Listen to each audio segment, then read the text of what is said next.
Hello guys! Mag-unboxing na naman po ako from the shop of Maring Jen. So yan ang back and then front ng video.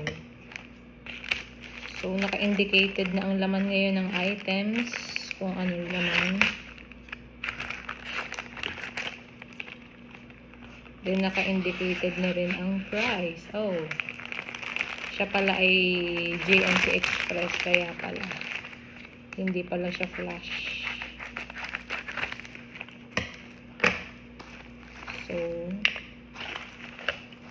oh, parang yatang madami akong, oh, wala pala.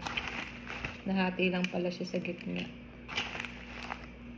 So, thank you letter.